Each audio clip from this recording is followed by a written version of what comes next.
O que seríamos se a gente só conseguisse repetir? Se a criança só conseguisse repetir os passos dos pais, se a criança só conseguisse repetir os passos dos professores, seria um mundo que não evolui, não vai para frente, não se desenvolve. Não existiria uma adaptação. E isso que é tão interessante sobre a criatividade. A criatividade é justamente se adaptar, modificar, criar novas coisas. A criatividade pode parecer uma coisa tão simples, né? Modificar as coisas, fazer da sua própria maneira, a partir das suas próprias perspectivas. É uma função? É uma questão tão simples e circunscrita, mas a criatividade não é tão circunscrita assim.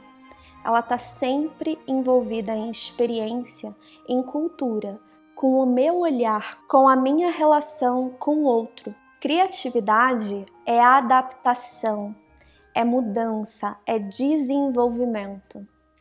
Criatividade não está só circunscrita a um local no nosso cérebro. Ela está ativamente envolvida em todas as áreas da nossa vida. Vygotsky, que é um autor tão importante para o processo de educação, de ensino-aprendizagem, de desenvolvimento e de tantas outras coisas, ele aborda muito sobre como a arte ela é importante nesse processo. Inclusive, ele escreve um livro inteiro sobre criatividade e ele coloca a arte em primeiro plano nesse processo. A criatividade está implícita na arte e principalmente na dança em cada passo, em cada processo, nos processos mais simples que pode parecer para um olhar que não está treinado que não tem nada a ver a criatividade ali. Ao aprender um novo movimento, aquela pessoa ela precisa adaptar o seu equilíbrio, ela precisa adaptar a força, ela precisa se adaptar como um todo para conseguir executar aquele passo. Ela está sempre criando novas formas de se movimentar para que saia tudo do jeito certo. Infelizmente, a gente costuma separar muito, cortar muito as áreas da nossa vida, as áreas do que somos como seres humanos. A mente, as emoções, a criatividade, o corpo, o movimento, tudo muito picotado, né? Cada um tem a sua perspectiva, cada um tem a sua função. Na escola regular, muitas dessas coisas não são apenas cortadas, mas elas também são deixadas de lado, ignoradas. Você precisa repetir, repetir e repetir. Isso obviamente é um problema, a gente precisa sempre estar se adaptando, né? Naturalmente, a criatividade vai estar implícita ali, mesmo que a gente tente cortar, mesmo que a gente tente ignorar. A criatividade ela vai estar implícita no processo de aprender, mesmo que seja só repetir.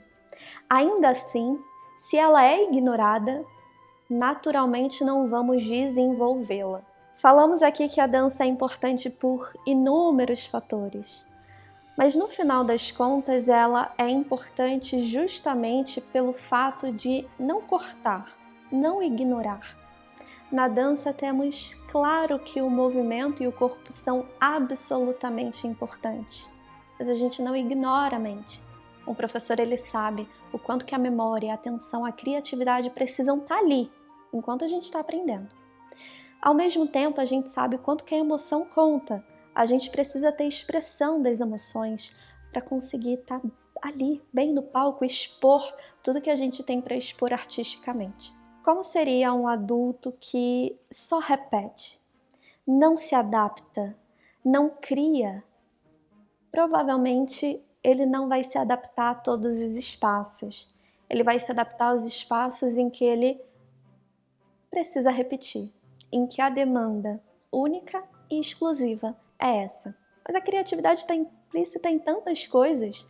No atendimento a pessoas, por exemplo, no atendimento ao cliente, em criar ideias, projetos, produtos, empresas.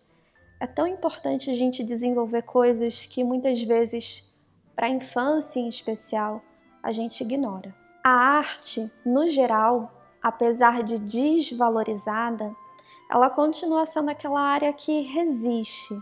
Ela continua sendo aquela área que está ali empenhada em entender o ser humano, em desenvolver o ser humano e todas as suas capacidades e habilidades artísticas.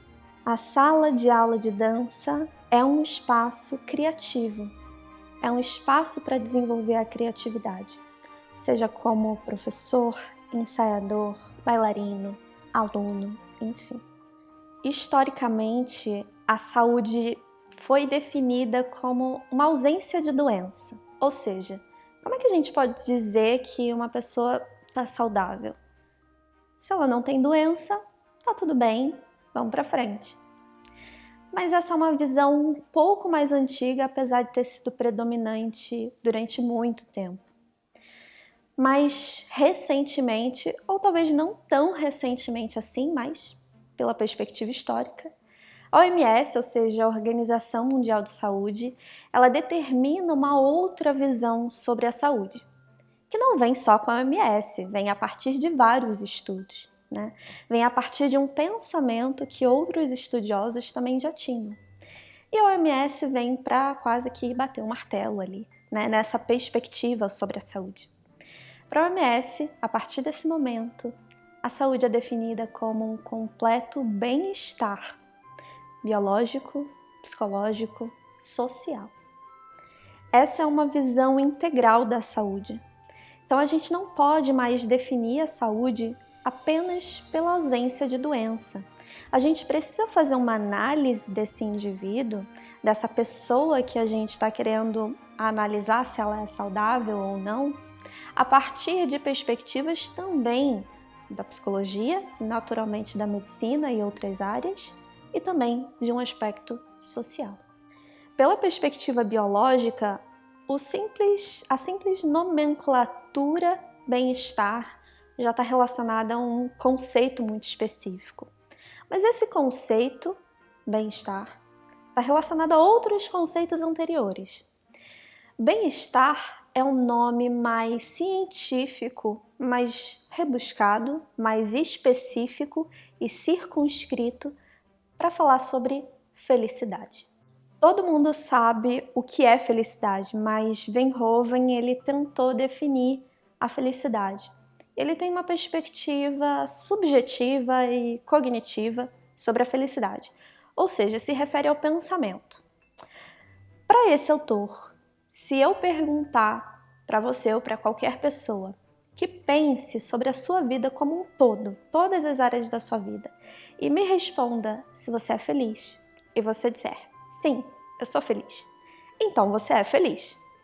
Ou seja, basta a sua própria percepção da felicidade para a gente dizer que uma pessoa é feliz. Mas existem outras perspectivas sobre isso, com outros termos.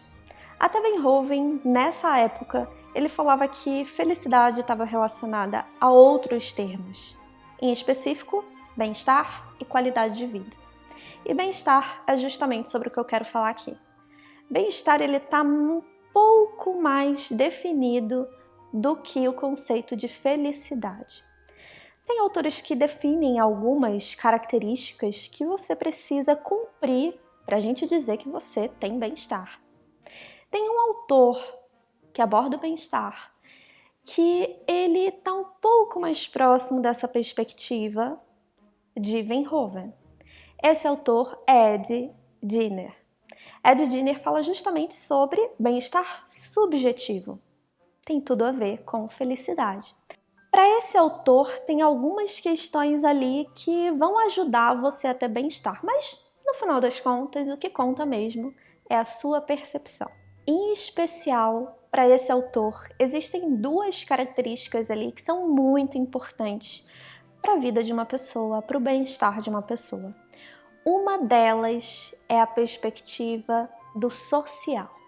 A gente precisa ter relações boas. A gente precisa ter relações que não são relações rasas. A gente precisa ter pessoas com as quais a gente se importa e elas também se importam com a gente. Relações significativas, relações profundas.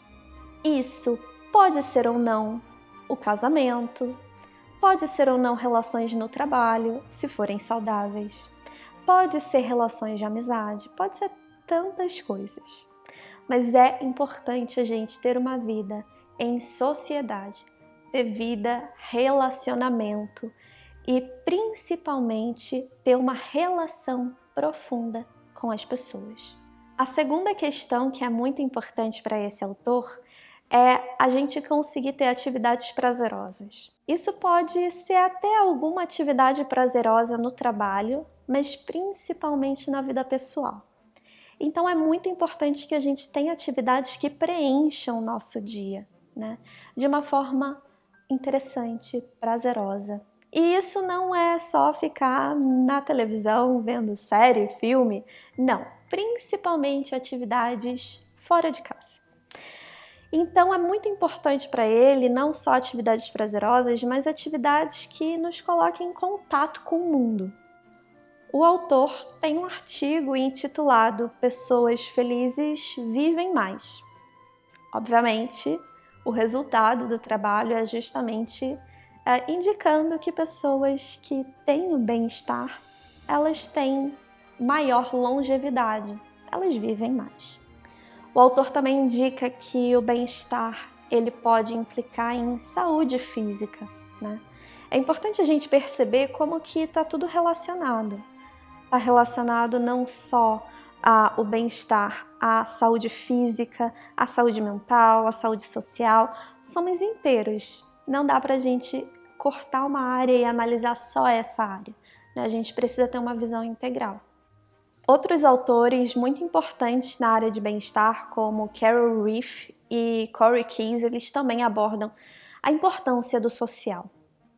Eu estou falando bastante sobre bem-estar aqui, explicando o que é bem-estar e falando sobre a perspectiva de autores sobre o bem-estar, mas o que isso implica na dança? Quem for da dança, principalmente professores, alunos, bailarinos, quem viveu isso na pele, sabe o quanto que a dança ela ajuda em várias questões nesse sentido, né? Elas ajudam na autoestima, nesse bem-estar, na felicidade no geral. Não é à toa que existem também muitos estudos em psicologia da dança abordando o bem-estar para pessoas que dançam. Talvez esse seja um dos temas mais estudados na psicologia da dança, em especial para algumas populações, geralmente idosos, ou ainda pessoas que passam por doenças crônicas e que naturalmente vão ter um bem-estar reduzido, como, por exemplo, mulheres que sofrem com câncer, por exemplo. Um dos aspectos que todos esses autores consideram importante para o bem-estar é justamente o social. Na dança, é importante ressaltar que o social está muito em evidência. As relações ali se dão de uma maneira muito especial. São diferentes das relações de trabalho, são diferentes das relações familiares, são relações, não sei se a palavra seria genuína, mas definitivamente é uma relação especial. Relacionar-se enquanto eu busco superar desafios, enquanto eu movimento meu corpo, enquanto eu crio, enquanto eu sou artista, naturalmente vai trazer mais bem-estar para as pessoas. Ao mesmo tempo, é importante pontuar que sempre existem contextos que podem, de alguma forma, não propiciar o bem-estar. Mas será que isso seria devido à dança ou devido a um contexto muito particular, muito específico, que por algum motivo não favorece? Eu tendo a responder que é a segunda opção. Geralmente esses ambientes são extremamente competitivos e completamente tiram o foco de um relacionamento social saudável. Mas isso não se deve à dança, e sim à forma como aquelas pessoas percebem as relações naquele ambiente. A dança como atividade, a dança no geral, ela favorece em muito o bem-estar. E o bem-estar, como eu falei lá no início, ele é muito importante para o desenvolvimento da saúde como um todo, por essa perspectiva integral da saúde. A dança é saúde. Quando falamos da dança e o desenvolvimento perceptivo, né, que ela promove, a gente precisa entender que isso só ocorre porque a gente tem um mecanismo, né, cognitivo, que é a atenção. Então, uma questão que a gente precisa deixar bem claro aqui agora é que, para eu ter um bom desempenho, né, para eu ter uma boa aquisição em qualquer habilidade, pode ser ela musical, motora, no caso, como é a dança, matemática, linguística, eu preciso ter sempre, né, bem integrado os sistemas de atenção, os sistemas de memória e as funções executivas. Então, quando a gente fala de atenção, atenção não é uma etapa da aquisição, como muitas vezes as pessoas acham, que é sensação, percepção, atenção, depois cognição. Não. Desde a sensação, e aí diversos autores já mostram isso, que sensação é o quê? Seletiva. Então, na nossa capacidade da recolha primária das informações, a sensação ela se divide em duas fases. A primeira fase da sensação é a recolha primária das informações. A segunda fase é, como alguns autores trazem, que é uma dimensão psicológica, cognitiva, que é o quê? É quando ela chega no córtex. E aí, para ela chegar no córtex, então, todas as nossas modalidades sensoriais, nós temos zona encefálicas-alvo, ou seja, nós temos o receptor, esse receptor faz toda a projeção dessa informação, essa informação tem o seu neurônio sensorial, e aí o neurônio sensorial atinge uma zona, né, vai tendo o estímulo, vai sendo levado adiante e atinge a sua zona encefálica-alvo. Então, para todas as nossas modalidades sensoriais, nós temos uma zona encefálica-alvo.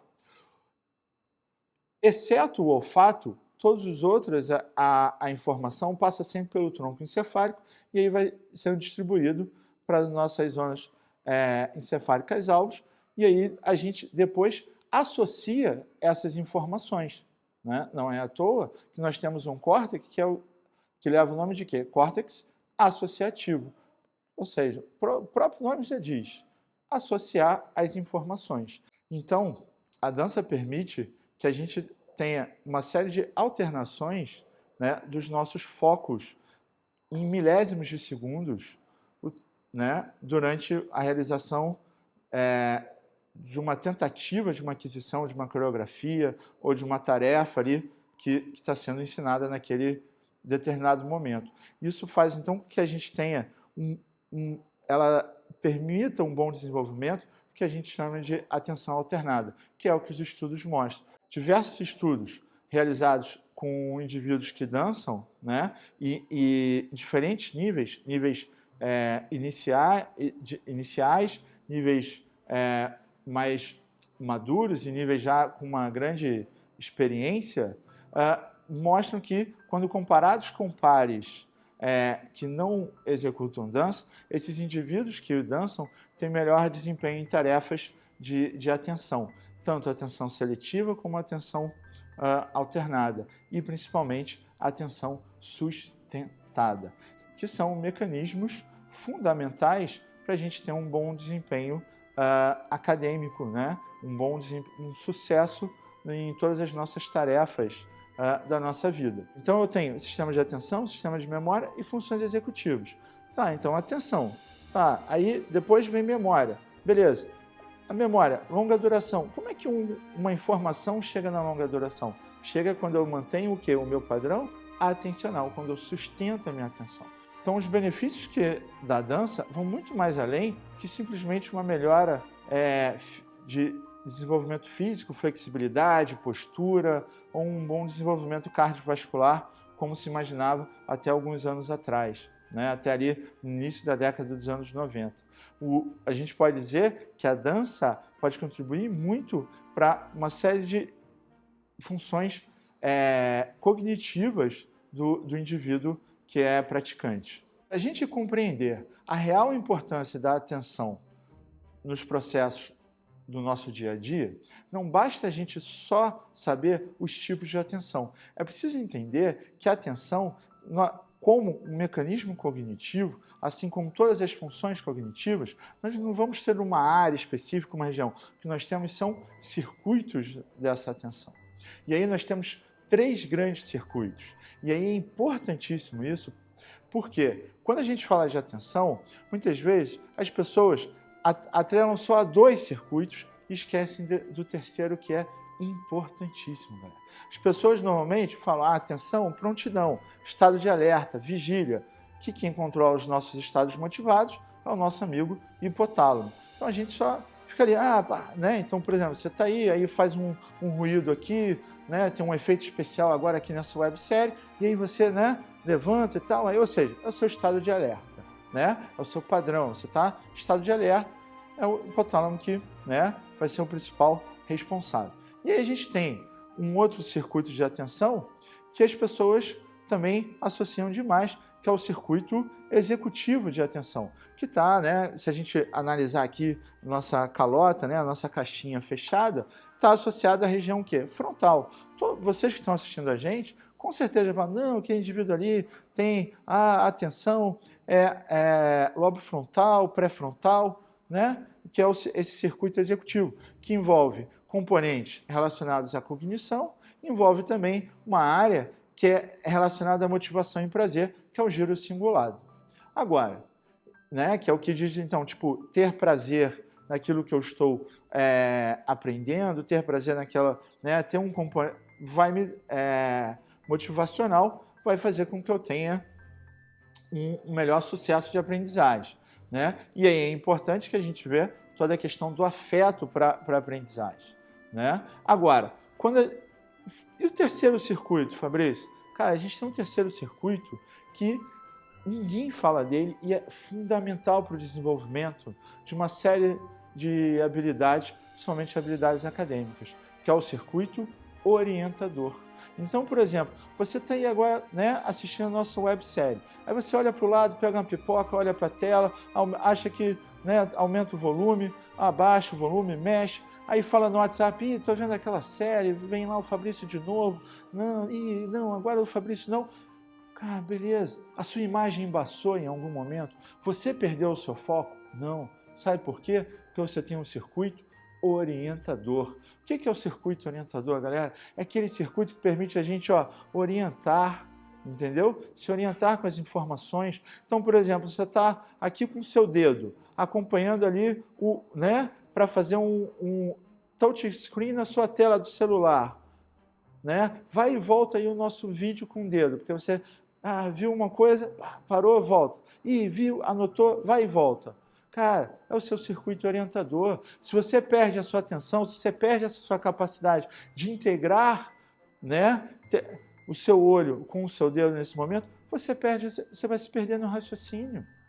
Imagina ali, você, né, quando era aluno, ou seu filho, sua filha, né, cara, você está ali, aí você olhava para o quadro, olhava para o caderno, olhava para o quadro, olhava para o caderno, e aí de repente você, aonde eu estou, que linha que eu estou, ou você tem aquela prova, né, com aquela questão extensa, até mesmo você que na faculdade, mestrado, a gente tem questões extensas, e aí o que acontece? A gente olha para um lado, olha para o outro, a pergunta está de um lado, a resposta está do outro, e aí a gente o quê? Se perde, se embaralha.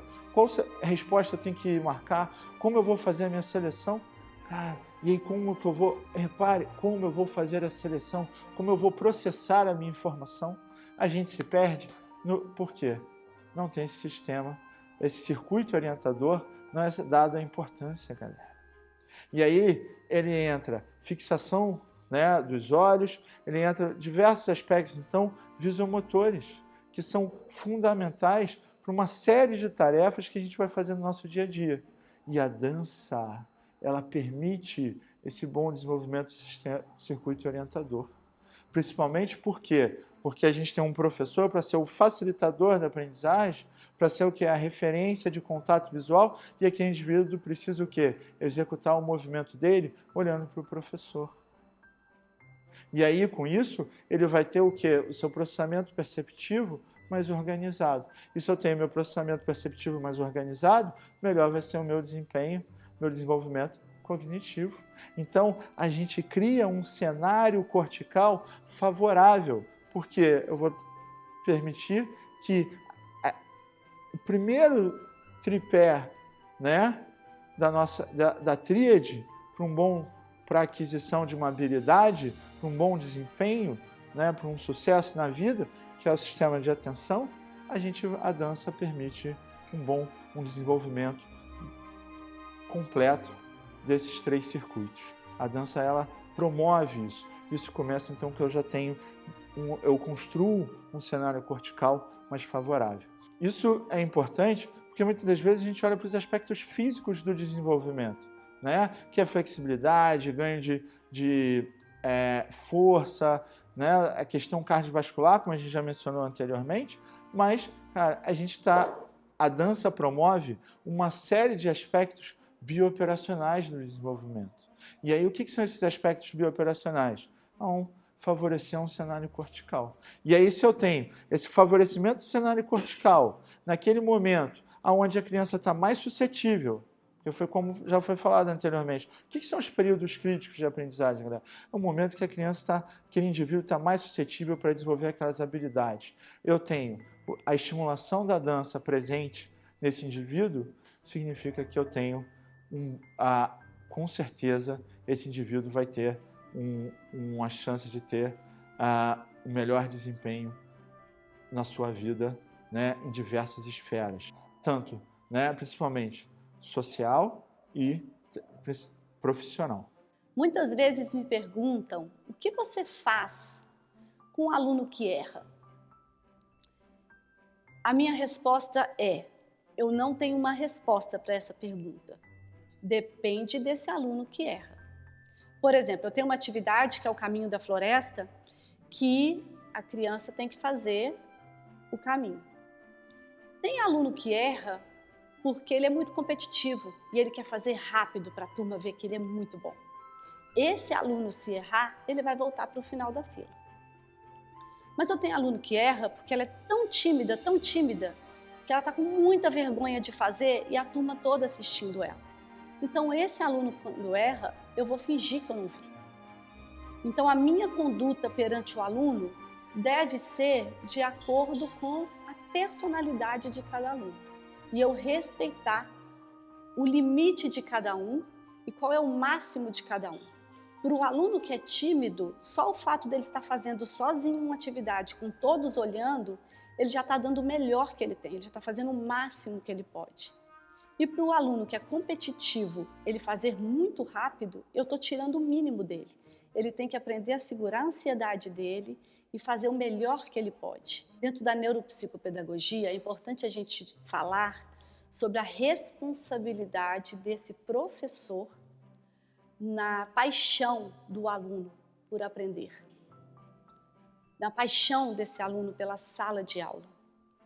Porque o vínculo que eu vou criar com esse aluno é o que vai trazer ele para o conhecimento, para o estudo, para a sala de aula. Então, por exemplo, eu tenho uma aluna que chegou atrasada na aula. Chegou faltando 5 minutos para acabar a aula. Isso mostra a importância da minha intuição, da minha percepção. E quando essa aluna chegou na sala, a minha primeira intenção, a primeira coisa que me vem à cabeça era eu repetir com ela o que eu tive como sala de aula. Para que você veio hoje? A aula já acabou. Mas a minha intuição, pelo olhar daquela aluna, eu percebi que ela estava muito aflita. E eu abracei e falei: que bom que você chegou antes da aula acabar. É claro que eu tenho que ter uma percepção de quantas vezes esse aluno atrasa, era a primeira vez que essa aluna estava atrasando, existe um contexto e eu preciso ter sensibilidade para isso. A regra não é a mesma para todos. E aí eu a abracei e falei: que bom que você chegou antes da aula acabar. E nós sentamos, finalizamos a aula, eu liberei a turma e eu fui até a secretaria com essa aluna para perguntar para a mãe por que elas tinham atrasado. Quando eu fui me aproximando da mãe, a mãe falou assim: eu não aguento essa menina não, tia Lu. Nós mudamos para um bairro bem longe aqui da nossa escola, Vila Velha, aqui pertinho de Vitória. Nós mudamos para Vila Velha e viemos hoje de ônibus pela primeira vez. Eu sabia que a gente não chegaria a tempo, mas ela disse: mãe, eu quero ir, nem que seja para eu dar um beijo na tia. Olha quanta coisa eu estaria quebrando nessa aluna se eu simplesmente seguisse o protocolo e a regra da escola que não pode entrar atrasado. Então eu preciso escutar, eu preciso ter esse olhar de entender o contexto, o que está acontecendo na vida desse meu aluno.